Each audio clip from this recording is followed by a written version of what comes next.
Bonjour à tous, bienvenue dans cette première vidéo de formation.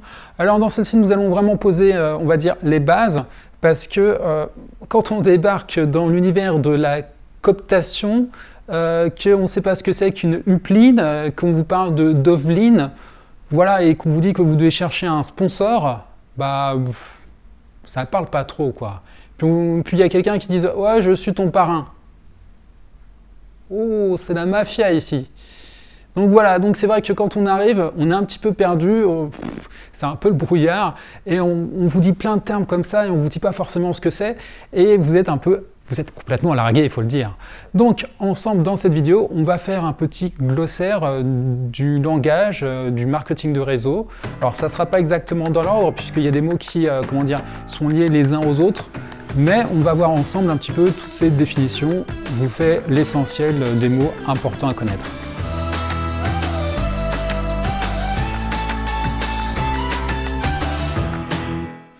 MLM. Alors, qu'est-ce que c'est que le MLM? Le MLM. Le MLM. Vous avez compris. C'est Multi-Level Marketing. Le Multi-Level Marketing, c'est quoi? C'est du marketing multiniveau. Alors, si on parlait du marketing, c'est quoi le marketing? C'est la promotion de quelque chose. Donc, on fait la promotion de quelque chose sur plusieurs niveaux. Quand on affilie quelqu'un, eh bien voilà, on le fait venir dans notre affaire et on va l'affilier, vous savez, pour différentes choses. Il peut avoir des points pour un téléphone, pour son abonnement ou des sous. Justement, quand on affilie quelqu'un, donc c'est quelqu'un qu'on fait venir dans l'affaire et il est rattaché à nous. L'affiliation, c'est ça. Mais l'affiliation, elle va se faire sur, à ce moment-là, plusieurs niveaux. Et c'est tout l'intérêt justement du marketing multiniveau, c'est qu'on a on touche sur l'affiliation de nos directs. Donc ça, mot important aussi, on parle de direct. Donc on parle d'affiliation, mais on parle aussi des gens qu'on affilie directement, bah, c'est nos directs. Des fois, on va pour dire, tiens, ton referral, c'est quoi? Bah, c'est la personne que tu as affiliée directement. Quand on parle de direct, on va parler à ce moment-là aussi d'affiliation en profondeur. C'est ça tout justement l'intérêt du multi-level, c'est qu'on est sur plusieurs niveaux. On a nos directs, c'est notre premier niveau, mais eux-mêmes ont des gens qu'ils affilient, ça va être notre deuxième niveau. À partir du moment où on a deux niveaux, c'est du multiniveau, tout simplement. Donc MLM, c'est ça, c'est vraiment la base, il faut bien comprendre ça. Le MLM, c'est comment dire, c'est un terme général, générique, parce qu'il y a beaucoup de choses dedans. On peut parler de la vente directe. Parlons de la vente directe, c'est quoi? C'est quand le fabricant vend directement au consommateur. On supprime plein d'intermédiaires pour vendre directement au consommateur. Alors bien sûr, on fait parfois appel à des représentants, et c'est là où ça va être intéressant parce que dans le MLM, la vente directe et tout ça, on va parler, donc il y a plusieurs termes pour ces gens-là. On peut parler parfois de vendeurs, on peut parler de conseillers, on peut parler de consultants, d'ambassadeurs. Dans votre entreprise, peut-être qu'on vous dit « Ah, vous êtes ambassadeur lingerie. » Voilà, je suis ambassadrice lingerie pour machin. Je suis conseiller voyage pour machin. Et voilà, donc il y a plusieurs termes qui viennent. Donc ça, c'est intéressant que chaque entreprise, justement, aime bien utiliser son propre terme pour éviter de dire aussi le mot vendeur. Mais on reste plus ou moins des vendeurs ou des commerciaux. Donc, marketing de réseau. La vente directe fait partie du MLM, s'il y a plusieurs niveaux. Donc la vente directe, on sait ce que c'est. Bon, après, il peut y avoir des tout petits intermédiaires, mais on supprime plein d'intermédiaires pour la vente directe. Quand on parle de marketing relationnel, donc comme je vous disais, le marketing, c'est quand on communique sur un produit, sur quelque chose. Et quand on utilise donc relationnel, c'est avec nos relations à nous. C'est les gens qu'on a autour de nous. Donc quand on dit, ouais, le MLM, marketing de réseau, oui, le marketing de réseau, le marketing relationnel devient donc du MLM s'il est sur plusieurs niveaux. Et à ce moment-là, on peut même parler de marketing à paliers multiples. Ou encore, on peut parler aussi, vous savez, de vente en réseau, par cooptation. Qu'est-ce que c'est que la cooptation? Ça, c'est intéressant parce qu'il y a plusieurs manières de parler un petit peu justement de ce qu'on fait. On parle d'affiliation quand on rattache quelqu'un à nous dans une affaire. Voilà, on parle d'affiliation, on parle de codage. On dit oui que la personne est codée à nous. c'est bien, il devient un programmeur informatique. Oui, tu es codé à moi. L'autre, il se dit, de quoi il me parle? Je suis codé. J'ai pas compris au départ, je dis. Je suis quoi? Je suis codé numériquement, informatiquement, je comprends pas. Et oui, on parle donc d'affiliation, on parle de codage, on parle de sponsoring. Donc là, c'est pas une question de financement pour une équipe sportive. Non, on devient un sponsor, c'est un terme générique américain. Voilà, on parle de sponsor. On parle aussi de recrutement. On va pas se leurrer, hein. C'est quand même du recrutement d'une certaine manière. Après, ça dépend comment on l'entend. Si c'est juste recruter la personne pour la faire venir, ou si c'est derrière pour apporter un management. On va parler du management après. Donc, affiliation, codage, sponsoring, recrutement. On peut parler aussi de référer une personne, bien sûr. Et le terme anglais, c'est referral. Quand on affilie quelqu'un, c'est notre referral. Et de cooptation.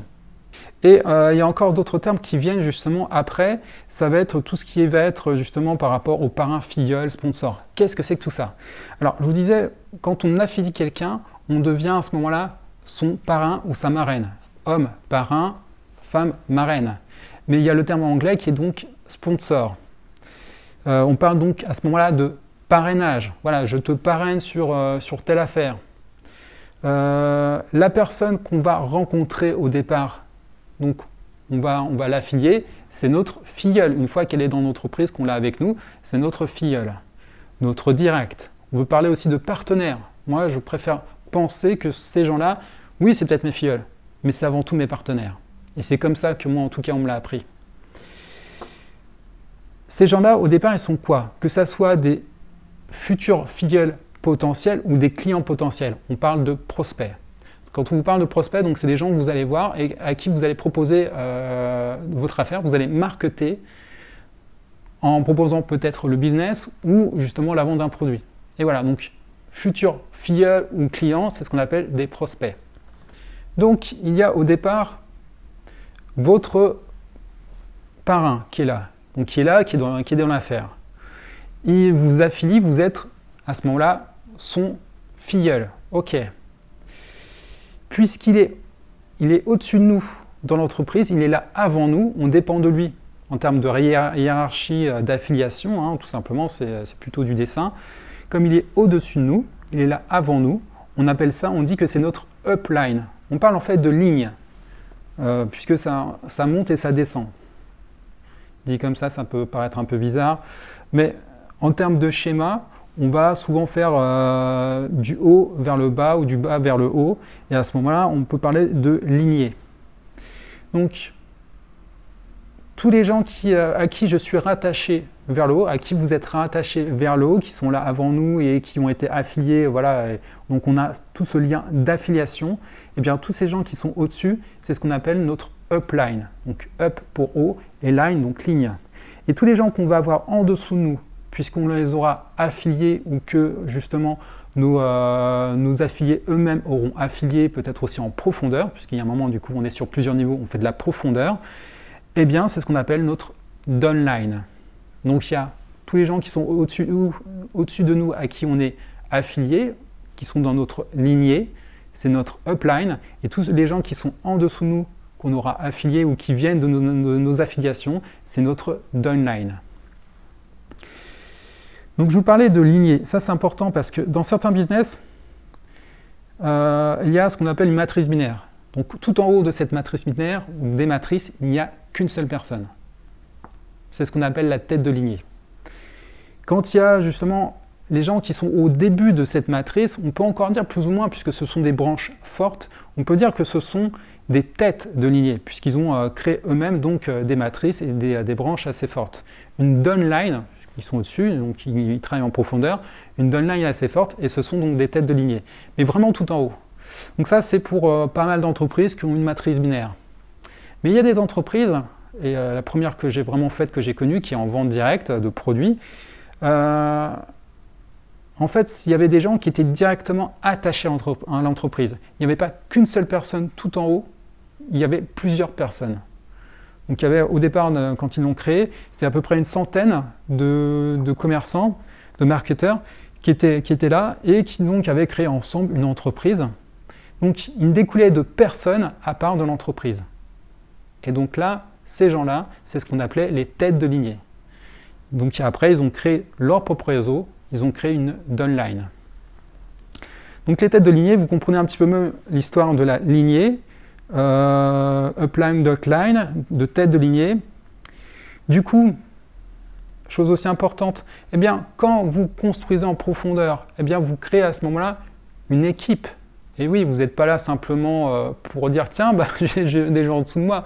Normalement, vous êtes là pour gérer des gens. Et c'est des gens que vous devez accompagner. C'est votre équipe. Ensemble, vous devez progresser.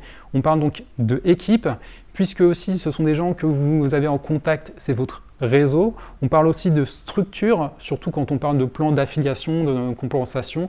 Pour voir en termes de schéma, on parle souvent aussi de structure. Donc voilà, comprenez bien que votre downline, c'est votre équipe, c'est votre réseau, c'est votre structure.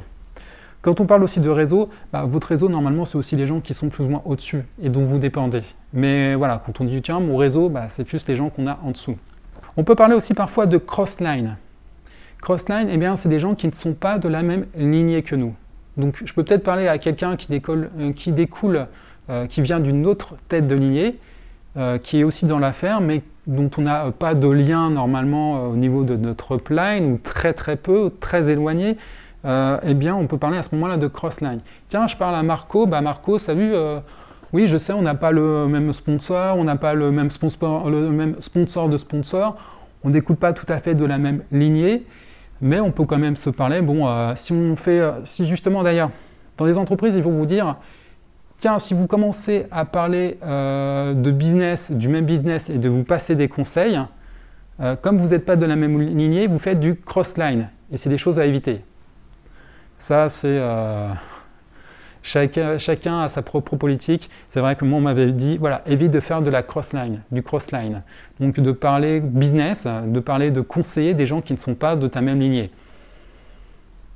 Je ne suis pas tout à fait convaincu, surtout dans le marketing de réseau sur Internet. On parle avec tout le monde, donc forcément, à un moment ou à un autre, on fait de la cross-line. Et je pense que ça marche plutôt bien en respectant certaines choses. Bon, on y reviendra dans une autre vidéo, justement, de la cross-line. L'intérêt, le positif et le négatif par rapport à ça. Voilà, donc je vous ai parlé aussi de choses importantes. Tiens, petit point aussi, je ferai aussi une vidéo là-dessus, sur le marché chaud, marché froid. Marché chaud, c'est votre réseau proche, vos amis, vos familles, voilà, c'est les gens vraiment que vous connaissez. Par contre, le marché froid, ça va être le réseau de votre réseau. Donc si votre ami, par exemple votre cousin vous parle d'un de ses amis, comme vous ne connaissez pas cet ami en question, c'est votre marché froid à ce moment-là. Ou des gens que vous allez être amené à rencontrer, c'est des gens que vous ne connaissez pas, donc c'est votre marché froid. Quand on parle de... Oui, je parlais de business, on parle souvent de business, d'opportunité. Voilà, quand on parle d'une entreprise de MLM, c'est deux mots qui reviennent, c'est business, opportunité. Il y a des petites choses aussi qu'on revoit aussi dans tout ce qui est MLM d'argent sur le net. On parle de HIP, de RevShare, de scam. Qu'est-ce que c'est que tout ça? Alors HIP, c'est height, je ne sais plus trop quoi. Je vais vous mettre ça en sous-titre de la vidéo, comme ça de tête, je ne m'en souviens plus. Mais c'est des programmes qui ont un très haut rendement, trop haut rendement. Et donc généralement, il faut se méfier. Et c'est le genre de programme qui ne va pas tenir longtemps. Donc méfiez-vous si vous tombez sur des HIP. Des HIP, hype, je ne sais pas trop comment on prononce, voilà, je ne suis pas tout à fait américain, excusez-moi. On parle aussi de RevShare. Alors RevShare, normalement, c'est revenu partagé. Le terme générique, normalement, ça veut dire ça, revenu partagé. Mais RevShare, maintenant, on a catalogué ce terme pour un certain type de business. C'est ce qu'on appelle des sites de publicité à clic. Donc voilà, il y a des publicités, soi-disant, on paye des packs de publicité, et en même temps quand on regarde les publicités on est payé, c'est ce qu'on appelle des RevShare. C'est un système économique qui ne tient pas du tout la route, je vous en parlerai dans une prochaine vidéo. Vous allez voir que les RevShare c'est un concept économique qui ne peut pas tenir, et forcément il y a un moment ou un autre ça tourne en système de Ponzi et ça va scammer. Ah, scammer, eh bien on y vient. Qu'est-ce que c'est qu'un scam, une arnaque? C'est un terme anglais. Un scam, ça veut dire arnaque. Et bon, c'est un terme maintenant qu'on utilise facilement dans les MLM d'argent. Il y en a plein qui scam, donc en fait qui se finissent. Des programmes, oui, on parle de business, d'opportunités, de programmes qui scamment. Et donc ça veut dire des programmes qui s'arrêtent, qui se cassent la figure, et bien qui du coup nous arnaquent, qui nous pigeonnent. Et on l'a dans le... Vous voyez ce que je veux dire? Donc c'est ça. Et on en a encore eu il y a peu de temps et ça fait suer tout le monde. Je crois qu'on a tous perdu, on a tous perdu un moment de l'argent sur des MLM d'argent. Méfiez-vous, il y a beaucoup justement de scams, d'arnaques. Quelques autres mots dont on peut parler justement en termes de termes. Qu'est-ce qu'on fait? On fait du marketing, je vous ai dit, donc c'est vraiment le marketing, c'est la communication sur un produit, une entreprise, un service, voilà. Mais on peut parler aussi de network marketing. Network, ça veut dire réseau.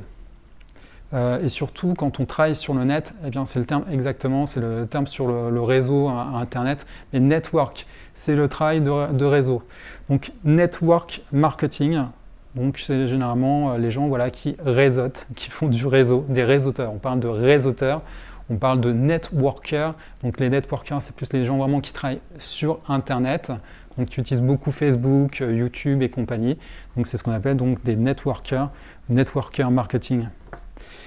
Sur Internet, on peut parler aussi, alors il y a des petites choses qui se font, souvent on va vous dire, tiens, il y a un webinaire. Qu'est-ce qu'un webinaire? Déjà, il faut connaître ce que c'est qu'un séminaire. Un séminaire, donc vous avez peut-être entendu parler de ce terme-là, séminaire d'entreprise, c'est, comment dire, un rassemblement, un événement, event, c'est le terme ça veut dire événement en anglais, donc event. Vous avez donc parfois un événement qui se passe dans un lieu, un rassemblement, une sorte de grande réunion, c'est ce qu'on appelle un séminaire. Donc un séminaire, parfois, voilà, on parle souvent de séminaire d'entreprise, donc ça va être des grandes réunions d'entreprise, ou parfois des petites réunions d'entreprise, avec souvent, donc, comment dire, dans un séminaire, il y a souvent une présentation soit d'affaires, soit aussi justement une formation derrière. C'est pas, on ne se réunit pas pour rien, hein, juste pour boire le champagne, non, non, c'est qu'il y a des choses qui se passent derrière. Donc chaque entreprise fait des séminaires un peu différents, mais généralement un séminaire c'est quoi? C'est souvent qu'il y a une présentation d'affaires ou un rappel de notre affaire. Il y a des présentations de produits, il y a souvent aussi des formations et des gens qui vont monter sur scène pour me parler justement de leur réussite et de ce qu'il faut faire. Voilà ce que c'est généralement un séminaire.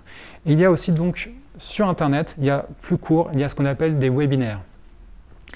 Des webinaires, donc séminaire, webinaire, vous voyez pour web, eh bien un webinaire c'est quoi? Donc c'est une séance vidéo animée par quelqu'un qui va nous parler d'une affaire, donc nous faire une présentation d'affaires ou nous faire une formation d'affaires, de produits d'une entreprise.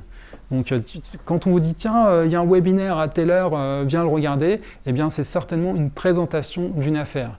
Et il y a parfois on va vous dire tiens, il y a un webinaire, ils vont nous parler justement du dernier produit, il faut que tu viennes le voir parce que sinon tu ne seras pas au point, voilà, c'est super important. Bien, donc voilà, donc ça va être une formation sur un produit, une formation peut-être de développement personnel ou d'autres choses comme ça. On va vous parler aussi de plan. Moi on m'a dit tiens, il faut que tu viennes en plan. Il faut que tu amènes des gens en plan. What? Qu'est-ce que tu veux que je mette en plan? Que je mette des gens en plan? Quand je mets quelqu'un en plan, c'est que je le laisse tomber ou je le plante. C'est comme ça que je voyais les choses. Non, quand on parlait de plan, c'était un plan d'affaires. Donc, c'est parfois des petits raccourcis qu'on peut avoir dans des entreprises. Donc, justement, un plan, donc ça peut être un plan d'affaires, ça peut être une présentation en salle, généralement, ou en salon. Donc voilà, quand on vous dit tiens, il faut que tu fasses un plan ou je vais t'emmener dans un plan, eh bien voilà, c'est une présentation d'affaires. Donc pour les présentations d'affaires, on va faire parfois aussi ce qu'on appelle des calls, des appels. Donc je vous parlais du webinaire, donc c'est comment dire, un appel, oui, de présentation, de formation ou de présentation avec plein de gens. Par contre, quand on parle de call qui veut dire appel en anglais, eh bien, c'est des choses plus réduites. Quand j'appelle quelqu'un sur Skype pour lui parler d'un truc, eh bien, c'est ce qu'on appelle un call. Et parfois, on fait des calls à 3, des présentations d'affaires à 3. Il y a vous en tant que filleul, il y a votre prospect qui est là, donc la personne que vous voulez justement inciter à venir dans l'entreprise. Et il y a souvent votre sponsor qui est là, donc votre upline, ou une personne de votre upline qui sait très bien présenter l'affaire et qui va pouvoir vous aider. Donc voilà, c'est ce qu'on appelle des calls à 3. Je pourrais vous parler du marketing d'attraction, mais c'est des choses plus qu'on verra dans une autre vidéo, je pense. Mais voilà, c'est le fait d'attirer quelqu'un par un savoir-faire, par un charisme, par pas mal de choses, pour pouvoir ensuite plus ou moins l'amener dans son business. C'est quoi le roi? Je ne comprenais pas, je me dis putain, il y a un roi, il y a une reine, il y a un valet, qu'est-ce que c'est que ce bordel? Pourquoi on parle de roi? Je ne comprenais pas au départ, c'était retour sur investissement, roi. Retour sur investissement, comment dire? Quand on parle de roi, c'est votre capital plus les bénéfices. Par exemple, quand on vous dit un roi de 120%, eh bien, ça va être 100% votre mise plus 20% de votre mise. Donc vous avez un retour sur investissement. Vous avez investi. Donc si c'est un roi de 100%, tant mieux, parce que sinon vous êtes en déficit si c'est en dessous de 100%. Si vous ne retournez pas à 100% de votre investissement, c'est que vous l'avez perdu. Si vous êtes au-dessus, vous avez un retour au-dessus de votre investissement, là c'est intéressant puisque du coup vous êtes en bénéfice. On peut parler de ça justement, de petits termes comme ça. Quand on parle de gains, les gains c'est l'argent que vous gagnez.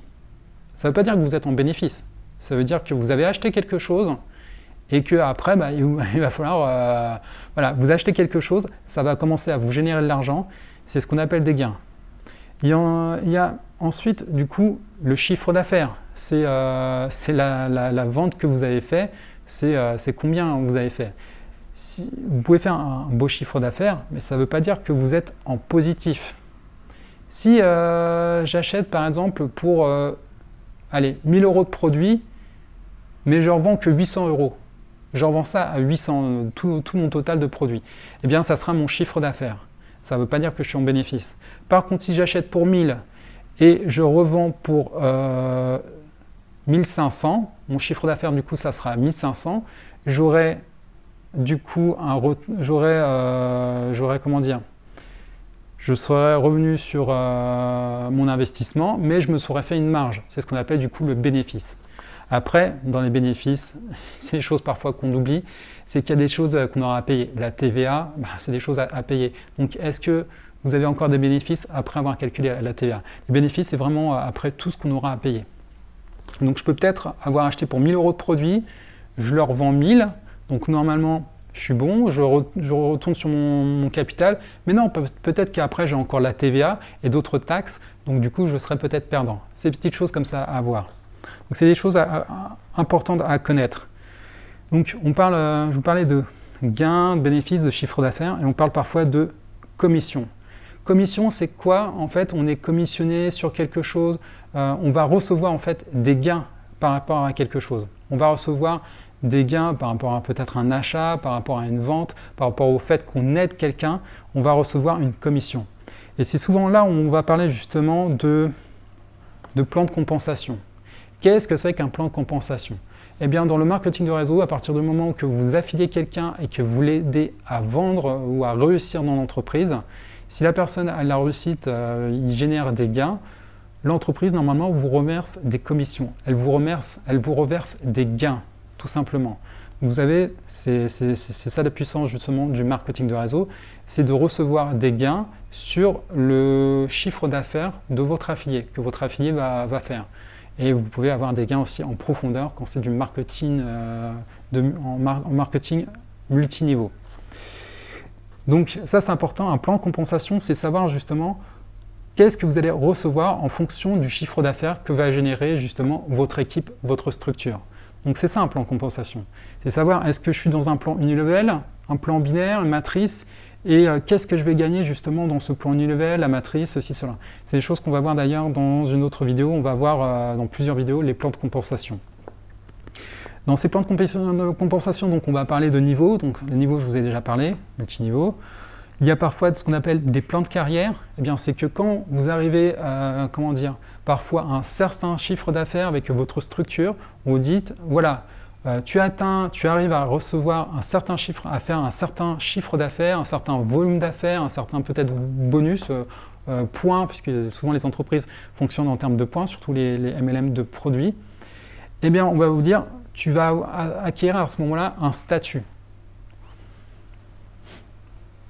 J'ai un nouveau statut, appelez-moi monsieur, voire chef, le boss, J'ai un statut maintenant, monsieur.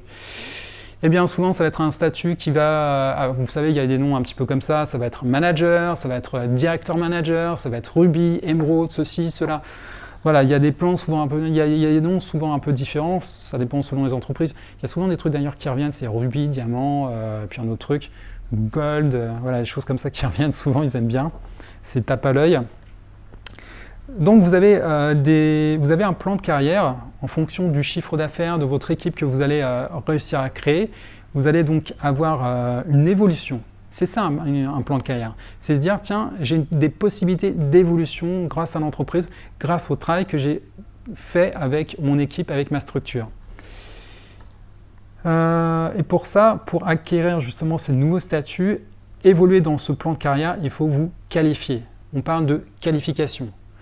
Par exemple, peut-être que vous allez devoir faire 10 000 points, c'est peut-être des VB, volume bonus, bonus volume, des VB.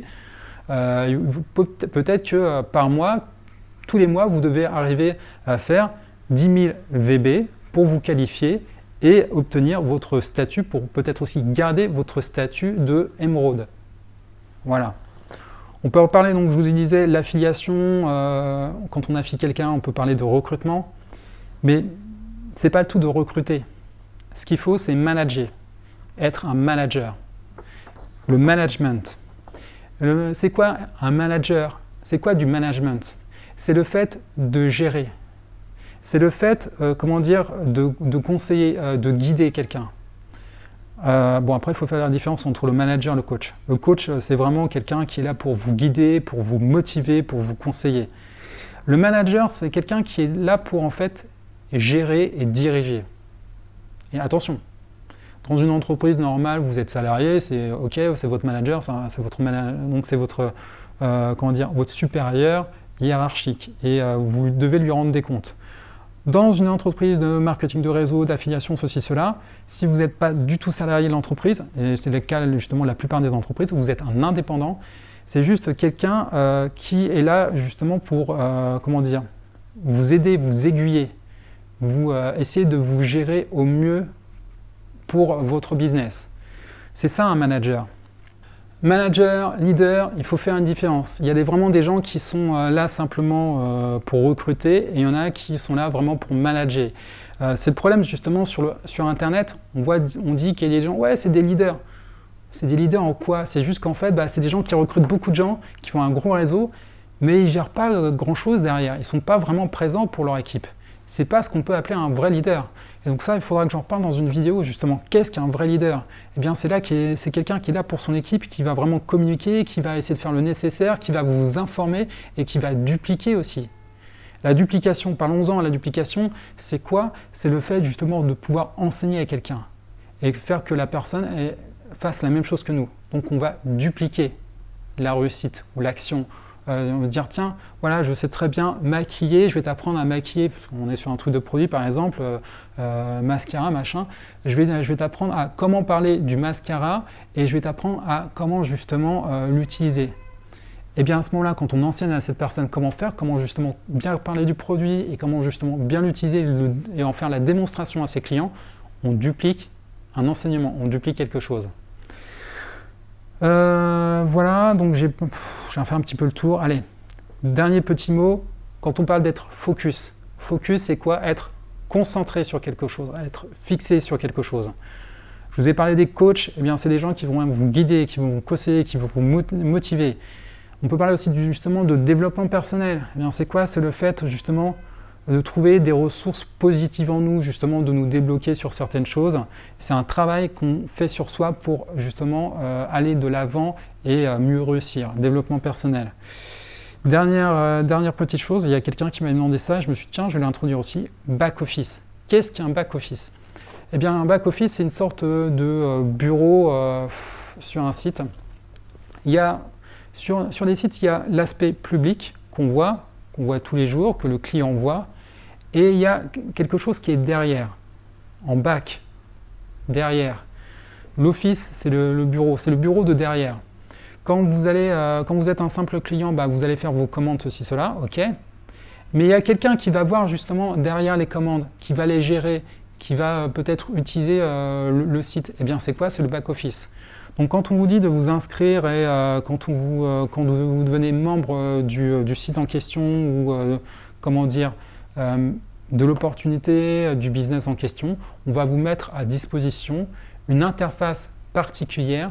Et cette interface particulière à laquelle on accède par un code, par un login, c'est-à-dire un pseudo, un nom, eh bien, ça va être un peu votre bureau virtuel, quelque chose donc, qui apparaît, et c'est là que vous allez pouvoir gérer un certain nombre de choses. Donc ça va être peut-être certainement des commandes, ça va être certainement votre réseau de clients, votre réseau d'affiliés.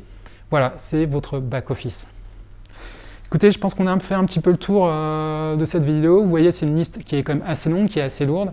J'ai essayé de rentrer, de vous dire suffisamment de choses. Ça part un peu dans tous les sens, j'en suis désolé, mais c'est un peu compliqué. Je pouvais difficilement faire de A à Z, puisqu'il y a des choses qui s'entremêlent, donc j'ai essayé de grouper certains éléments.